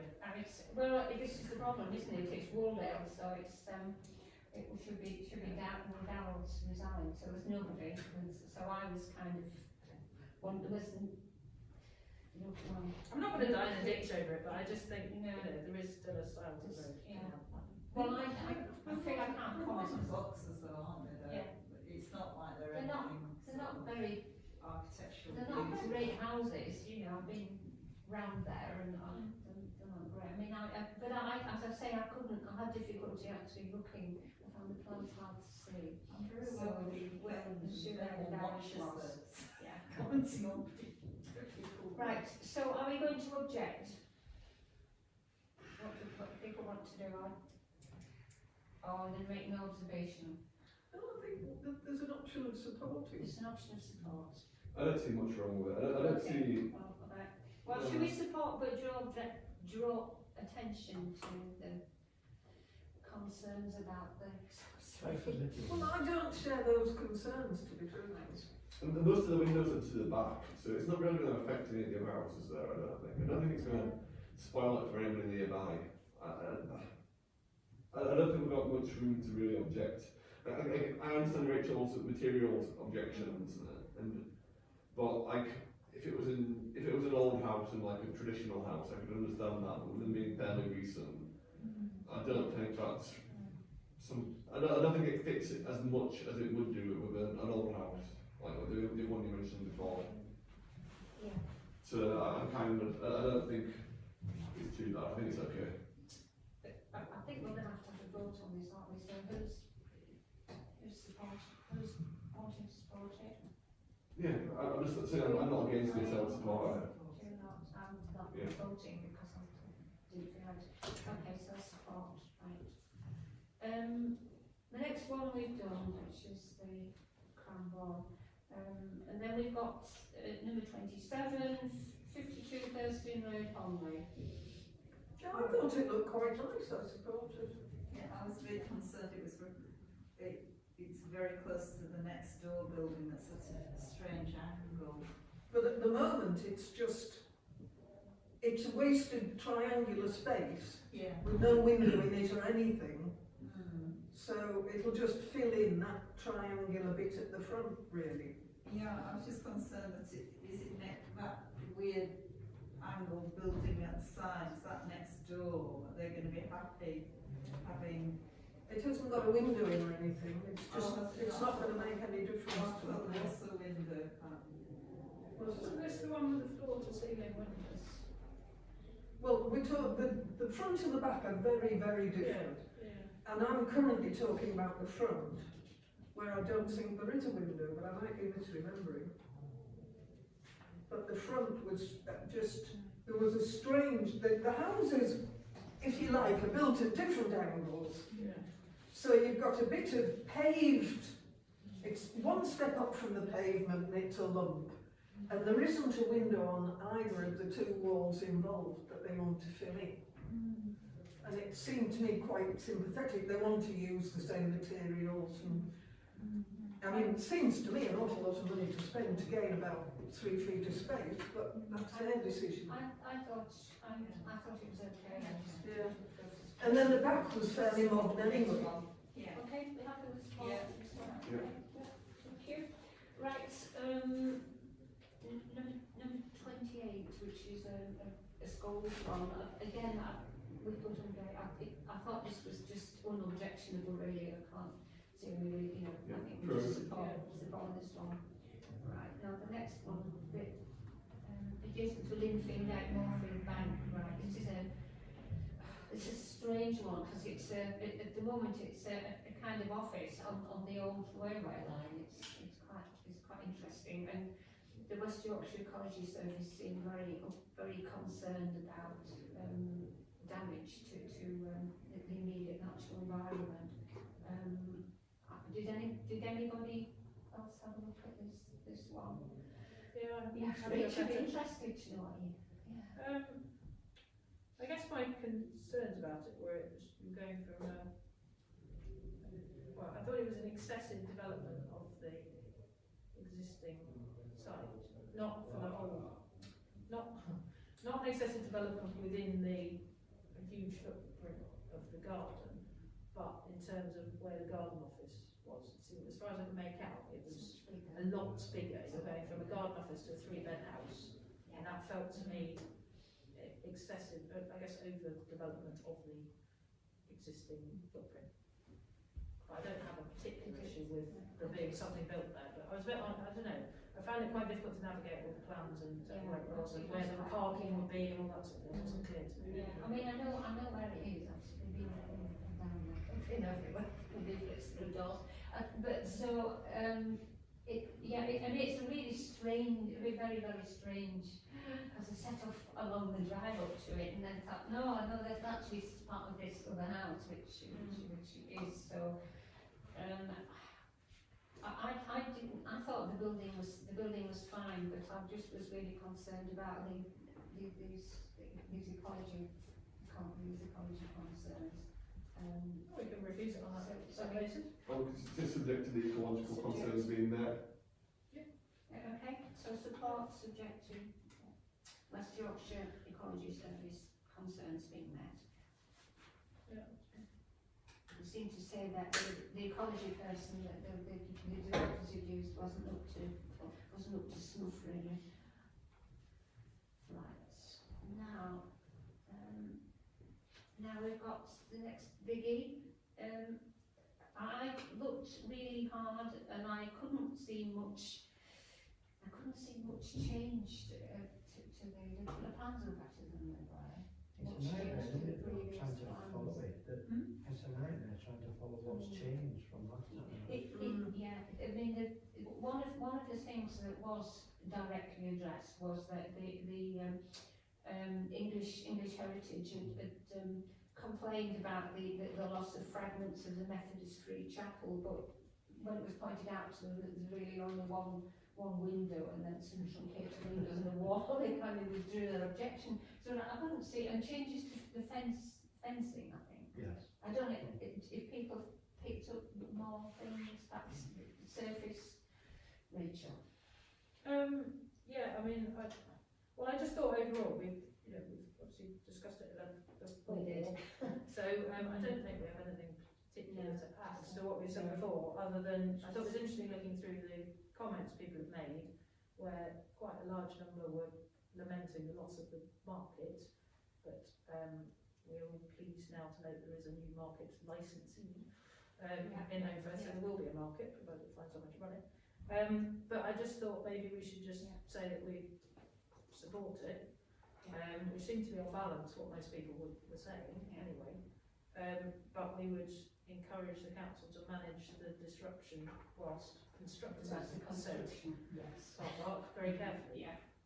Because I think that's probably the main issue for us. There was an objection raised by the water authorities about the width of the pedestrian footbridge, but they've withdrawn that. They've withdrawn that now. So I think it's kind of all clear to go. I think all of the statutory consultees who objected, I think their objections have been met. So I think it's kind of ready to go. So should we say support, but every effort should be made to mitigate, to reduce disruption during construction. Yeah. Okay, gosh, that was quick. Right. And then we've got the discharge of conditions. Well, again, I can never fathom out these discharge of conditions. Standard reply. Yeah. Okay, happy with the standard, so it's a bit. Yeah. Right. Well, I was a bit confused about it. Is it about a tree as well? No, it's about drainage and storm event mitigation. How many houses are they planning to put on it? No, it's already got permission for the houses. Has it? This is just one of these 2 conditions were made on drainage and storm event mitigation, and this is the application to do that. When the planning application is approved quite often, well, I think perhaps every time, that there are certain conditions applied to it, which can run on for pages and pages, or might just be covered. And this application is to do the 2 things they were asked to do. Yeah. So they're saying that the developers have come back and said we've done it. Yeah. So okay. Yeah. So box ticking exercise, isn't it? Yeah. Right, and then we've got Lane Head Hill. Yeah, can I talk about this? Please do. It's an interesting building. The thing that's there at the moment is a hideous eyesore. And historically there used to be a town hall there, but there isn't anymore. It's a hideous, horrible, disgusting eyesore. So getting rid of that and replacing it with almost anything is desirable. What they're planning to put there is taller, but it doesn't overlook anything. And it is a sui generis design. And it's interesting because that particular corner, there is no vernacular. There are on Moor Bottom, there's a Georgian-esque, might be Victorian, sort of Georgian-esque double-fronted, a couple of cottages, a brand new development that was the lavatories. Then on that corner there's a road going up with houses, semis that were built, I guess, between the wars. There's the library, which is very distinctive and doesn't fit in with anything around it, but is lovely. Then there's Victorian cottages going that way.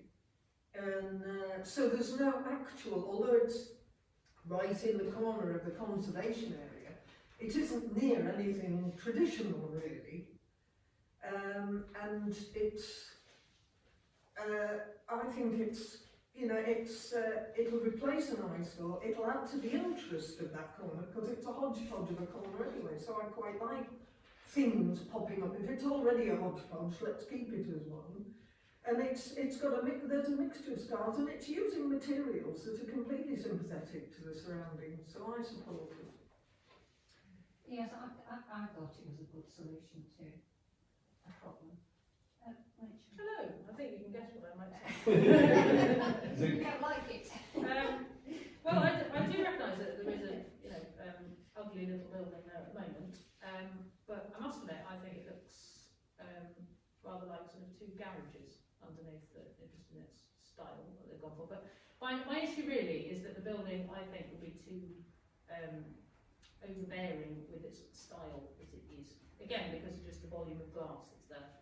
And I think that is a gateway into the historic core of Honley. I recognise if you go in the other direction, you go into different parts of Honley. But it is within the conservation area of Honley Centre. And Honley Centre does have a traditional style. And yes, I recognise some of the materials are appropriate, but I do think the quantity of glass is not. And I think it's overbearing. I also, just for interest, I do know that members of Honley Civic Society have severe concerns about it, because they've emailed me about them, which which obviously they'll be making straight to Kirklees. That's just a background information. The You know, opinion- which isn't surprising necessarily. Opinions on the Facebook page are quite mixed. There's a lot of people object because they don't want anything at all. Yeah. And a lot of people objecting because they don't want it to be a bakery. Well, you know, what business is it? It's a whole different. And some people supporting, and so there's a real mix. Tom. Should we just refer it to the conservation officer at Kirklees? It seems like there's a mixed response on this one, and like there's reasons to go both ways. To refer it to the conservation officer, and they've got their rules to follow, so try doing it that way, I think. The conservation officer's okay with it. There's a conservation report. Right, so no observation, refer to conservation officer. Right, we're back in Mayfield Bank, yeah, back with the dormers, and it's a massive dormer. I don't suppose, did Rachel, did you look at this? I did look at it, yes, and I think too large. You think? Materials and windows too large upstairs. Okay, But we've discussed Layfield Bank and other Okay. properties there. And then- Okay, I'm happy to object to this because I think the size of the dormer is still very huge and materials and size. And now this last one was a very interesting one. I thought I was flying by this time, so it'd be interesting to know what Sarah and Pat thinks. I actually couldn't find it. I don't know. It didn't come up on mine. I don't know whether I was looking in the right. I tried it a few times. So no, I can't. You can't be able to comment Pat. I don't know which one you're talking about. Number 34. Oh, well, I've just been talking about 34. We're now talking about 30. Oh, I'm with you. I was talking about 33, yes. Yeah. Hang on, let me find my notes. It was this one. You said your wrong notes about the wrong one. I couldn't work it out. I couldn't see how big it would be or how it would sit on the site. And I haven't the faintest idea what to recommend because I couldn't find it at all. I thought this was appalling. What did you think, Rachel? No, it was just, Bizarre. yeah, horrible, Just bizarre. bizarre. But I couldn't quite get my I head couldn't around. see how big it was or how it sat on the site. I No, just It was on, couldn't it's like slicing off the roof and then putting this penthouse on with a flat roof. But not showing us at what angle or where in relation to the To anything else. or the other Right, houses. I I mean, think, impossible to make a can we judgment. object to this one, please? Yes. Object, yes, completely. On what basis? It's not- Not in keeping, Not is it? in keeping. Inappropriate style. Out of keeping. Well, I'd rather say I'd like more information. We don't have enough information that's to reach a information. decision. Oh, I thought there was plenty. I've got the materials not in keeping, it's incongruous, removing roof and putting, I just think it doesn't, not in keeping. Yeah. Phew, well, thanks everybody. That was actually not quite as many applications I thought we might have before Christmas. I thought we might have 150 or something of communications with Rich. Right, let's go back. Can I just comment one thing that I thought was interesting, is that there were a couple of, I can't remember which firms they were now, but there were a couple of architects that popped up for several of the same applications, and I thought it's interesting, there's obviously a set design that will go if you go for those architects, which isn't surprising, but they weren't necessarily the ones that we've, we've seen 117 quite a lot, but there was a new one, and I can't remember what it was, but there were a couple of applications which were lots of glass and things, and that was a new one that I haven't sort of got before. The old bridge thing, isn't there? And sorry, Ralph. Yeah, there aren't many. They seem to circulate around quite a small number. Okay, so thank you everybody. That was a bit of a whistle stop tour. Let's move quickly on to item 161. Kirklees Council Planning Officer's decisions, and we'll just Noted. the decision noted. Yeah. Right, neighbourhood planning. Can we note that long paragraph there, notification of Noted. Kirklees Council decisions noted, thank you. Report on inward implementation, Councillor Hogley, 2 reports. I don't know that I've got much to say on that, to be honest, other than,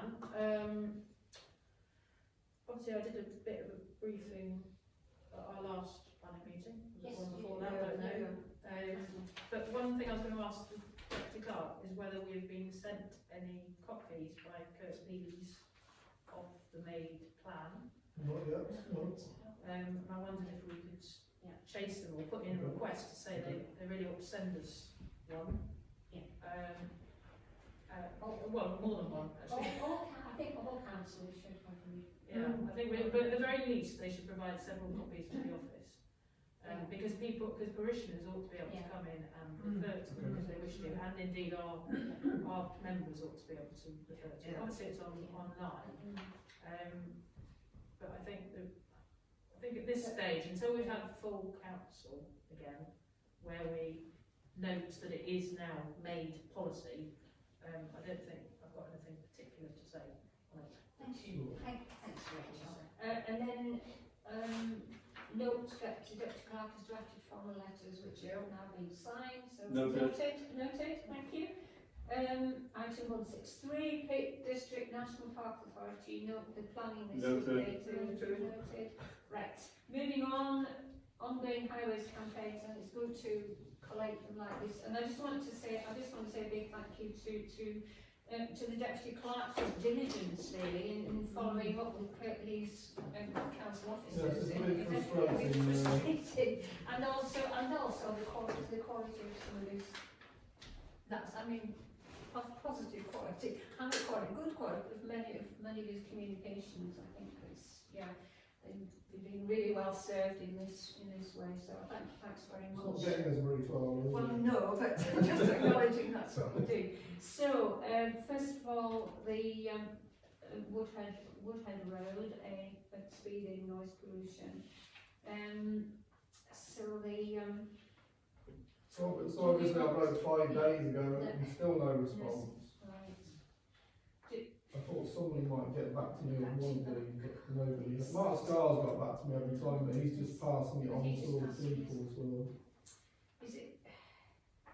Do we at this point contact the 3 Kirklees councillors about this issue formally? Do you think? I think there's a general issue, isn't there? It's not just one particular area. They're not responding to anything. No. And a friend of mine's, he's a planning consultant, he's having exactly the same issues. Is it because they're understaffed? I mean, are they just so, have they got such a pile of things to deal with that everything's going to be delayed by X number of months? Ultimately, it's just common courtesy though, isn't it? You know, even if you can't constructively add anything, at least you can reply and say, Send an email saying, we're in this noted phase, it and we're very we'll get busy back and to when, it. To go on weeks. So just an acknowledgement would be good. Yes, it would, I bet they're not in a position to actually. God, you can Ensure get a that computer to do that. Can we, sorry, Jack, I was going to say, I don't know who, so Philip Waddington, has he reports of Mark Scar? Yeah. And who's Mark Scar reports? Mark Scar is responding, isn't he? It's the pen gets stuck. Somebody does is pass it on to his senior officers. So. He's the head of highways, so Yeah. I suppose it's a. Well, The direct is it one, worth isn't it? writing a more general letter to Mark, copying in whoever his boss is? Is that Jackie Gebler? I don't know. That might be Jackie Gebler. Just to say, you know, as you will be aware, we have been contacting you about the following issues. Not go into great detail about them, but just list the various locations and say, you know, whilst we appreciate the pressures Kirklees Park may be under, we are keen to be in a position to support our residents and respond to their concerns. So we are very disappointed that we are not receiving prompt replies advising us of when we will receive substantive replies. So I don't want, we don't want to be souring the relationship, but I think we need to just send a message that says, look, you've got to come back to us, even if it's to say, look, we're sorry, but we won't be able to deal with it for 4 weeks. Then at least when we're asked by our residents, we're in a position to say, we can't tell you anymore because we're waiting on date X, and then we'll be able to give you an update. Because there's nothing worse than being told, or we'll tell you next week, we'll tell you next week, we'll tell you next week. But rather they're honest and say, actually, we're not going to get to this issue for another 3 months. Or we might go, oh, that's unsatisfactory, but at least they're being honest about it. We're certainly happy for us to do that. So about all the highways, all the highways concerns. Can I volunteer the chair to put some words together? I can do Is that that. right? Sorry, Chair. Just because you've got sight of all the different things. It doesn't need to be a long letter, it's just a, you know. No, that's fine. No, I think that's a good idea. It does make us look ridiculous. Moving, so that's what we'll do with that one. So moving on to Head Ends Road intersection.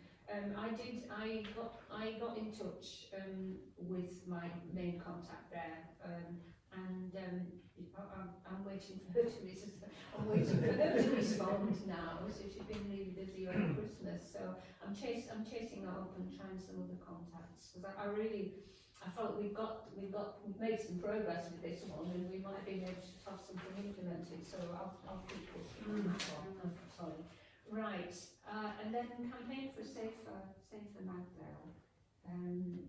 Well, that would be subsumed in the letter to Mark Star, and I think possibly no more further action at this. I've been looking at the Keep Magdale Safe Facebook group, and they're not very well organised. They could, you know, one was a picture of a biggish lorry going near, and somebody saying, "I'm sorry, that was my wardrobe being ruined." You know, I mean, they can't. Big vehicles will have to go through there from time to time. People will have things delivered. People will move out and move in. So, and I'm not saying I'm not sympathetic to them. I am, of course, I am. There's far too much traffic on that road, but they need to kind of not just take a photo of every van that goes through, and there's more to a campaign than No vans at all, none. That's right. No wardrobes there, right? That's right. No new furniture for No Magdale wardrobes. residents. Perhaps they could Right. do some more formal sort of monitoring of what's going on. They need to Take organise like a 4-hour period or something. Yes. To say, well, Yes. count the number of vehicles. deliveries times. between X time. And if you move in or you move out, you just let everybody know. 'Cause Yeah. I think with Facebook pages, it's difficult to manage the content. What Yeah, people it post on is. there. It is. It's normally just asking for trouble starting a group like that. Yeah. So, thanks. Moving on, 165 Burnley Road closure, I'll include that in the message, general message to Mark Scar, unless somebody else has anything too much to say at this point.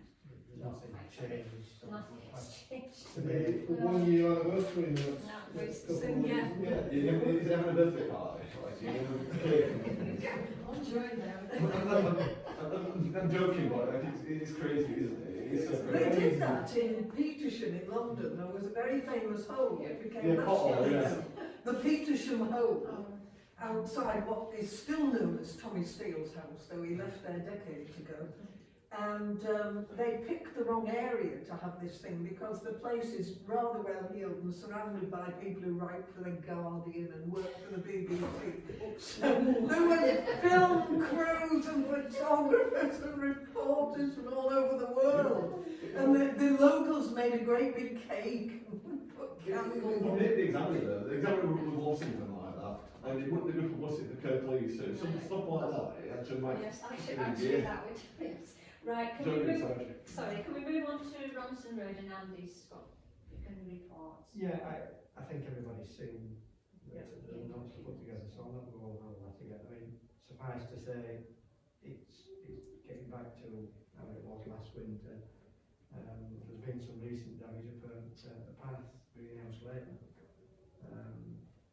And really, it's just a case of Kirklees are supposed to be putting this PSPO in place. They need to get on with it. But I can't get any response out of them. It's the same situation again. Julie Muscroft does reply, but a bit like Mark Starr, I'll pass it on to the officers and then very frustrating. Erebus Council put a very similar PSPO in place in their patch. I've got to say they did a very much better job of actually consulting. They're putting a better solution, I think. They've done it. It's working. And I've rung them up a couple of times, contact there, and she's quite happy to talk to me and tell me what they've done. I can't get that same response from Kirkland. Very frustrating. So, I assume, was this you suggesting, Andy, that we should formally request an update? Yeah. So Same as the rest of them. Yeah. That wouldn't go to It wouldn't go start. to that start, no, but Okay. along the same lines too. Yeah. Yes. Okay. Shall, do you want to draft that? Yeah, can Yeah. Is that okay? Yeah, sure. Yeah. But because you're the one that knows the ins and outs of this. Thank you. Right. Okay. 167, which is 3 March. We've finished with that one. Similarly with 168, that's our blue.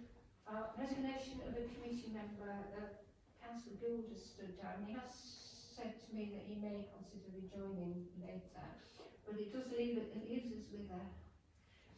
Did he have a reason? Gap, really. Did he have a reason, Joe, or we're not wanting to know? It's too much to do. I don't work, I think.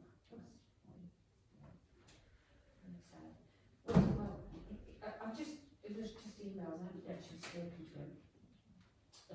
So somebody needs to do the whole day. I'm happy to, I look at them all obviously, but really it would be good if somebody else, because it's not good practice, it's only one person, as we've seen quite recently. I mean, I'm happy to take on Are you happy more to area. take- Whether that's an appropriate area for me, I don't know. Whether we need to sort of look I at. don't think it matters, it doesn't matter. Right.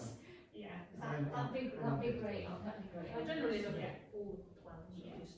yes, yeah. I just think it's a bit, more deals are more like I've got one council, I mean, not like more deals got 3 councils, and like one can do it, can be on the planning committee, it's a bit frustrating. It would be good if one of them could step forward, and maybe it could be mentioned at the next full council, or, I know we're getting to the end of this council term again, it could come there might be somebody who decides they want to join this committee from others, but there's only a few of us, and we do a really good job for what we do, go through in the meetings. I suppose like, it's one of those committees where if you have too many people, you can take 2 on, but I think we do a really good job. So it's a bit annoying really that not people are willing to get involved and we're doing the work, but it's quite often the case. Yeah, I mean, it is with the planning applications, it's the problem, isn't it? I mean, it's good to have the smallest committee for getting through stuff in the meetings, but Well, it's a lot of work for yourself, Chair, and then Rachel talking for all the points. yeah. But that's 2 of you who are putting in, I'll probably say about 2 or 3 hours looking at these points. The ones who look at them just for our own wards, Yeah. you can probably do that in 20 minutes, half an hour, but like, for you guys, it's a lot of work, and there's other councillors maybe, if there's more councillors who do it, there's less work for, yeah. Can I just I'm not ask- saying so. Are we still asking all councillors to provide, I know for the first time they do, and then after that they don't. Does the list go out to them? I certainly didn't do it with this one, no. I think it might be worth just trying that each month, even if it's just to be fair, so that they know what. Is that local? Is that No, Not particularly. Well, given that they've all more or less lapsed, I've not had a single, probably not one from anybody for quite. Councillor Roberts emailed me strangely today saying she was trying to get on, but she couldn't get the links to work. So I think she's probably doing it. I don't think the links work on a tablet. I said to her Doesn't look at the phone, it's not your fault. on a laptop. They do work on a laptop. It doesn't work off my iPad. It's going into the planning. So, Yeah. fine, so I think perhaps we do that again, and we're kind of getting towards the end, towards the end of the year, really, aren't we, try and get some more members. I thought that, the other councils might respond to some of the more contentious ones. Yes. You know, the ones that we've been talking about tonight. But they may not be aware of them. Even if it was only those that we asked them to respond. Well, I'm conscious that they may not be aware of the planning applications Yeah. coming They up. probably don't read them. They probably If they're circulated with them, they probably don't read them. They think, oh, I'm not on planning, I don't have to read them. No, but that's why it would be a separate No. email that just went out to all Yeah. members. This is the planning list. If you have any comments, please send them to the next. That would, yes, that might be Yeah. less, that'd be less We're work. rather than the agenda, just the rather planning than list. picking out, sorry, I you was need to go. No, I was just thinking wouldn't it be better for the emails to go specifically for their. That's a lot of work. That's- That's where the work is. That's what it used to do, they used to take hours. Don't do that. I'd say send out the planning list, send the agenda out to us, but send the planning list out to everybody else. And just have their names on it like you do on each pod, and then say if you've got any comments about any of these, don't do. If you don't have any comments, don't come plan later, and we'll decide what we decide. Yeah. I shall say at the next full council meeting, I shall say something, I'll ask people to respond in that way, because we are conscientious really, and sometimes people just need some more input. So, the last item is publicising the work. I assume we're not quite ready to do the MVP, are we, yet? Well, we've already put things in the Home Valley Review, so I am conscious we need to put something on the website that's updated. I can't remember It what we've occurred to me updated. that the decision we came to about Kingsford Mill is one that will make a nice bit of publicity about how we're very, we tried to think we're really in favour of the development of affordable small homes, but there were elements that were problematic, so that's what we recommend. I mean, just a little press release on one or two of the. Then we'll get it. Yeah, I don't know, it's problematic, but.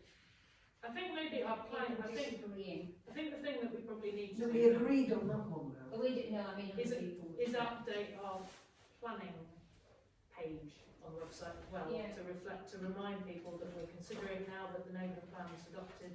Okay. This yeah, is something yeah, that yeah. in meetings we're seeking to highlight key elements that local people influence, we need to kind of reinforce that message that actually we are using it, because we are using it. So, Okay, yeah, I can do I that. suppose the basic problem with publicising planning decisions is people are going to agree, some people are going to agree with what you Yes, decided, okay. some people are going to hate what you But that's decided. somebody coming to one meeting, arguing for it, and somebody the next meeting arguing It against was, it. it was good that lots of members of the public are using it though, aren't they? Yeah, that was quite, Which was. yes, and that was really actually very helpful with that bond. Yes. Oh, thank you everybody, that's been a bit of a marathon, hasn't it? No,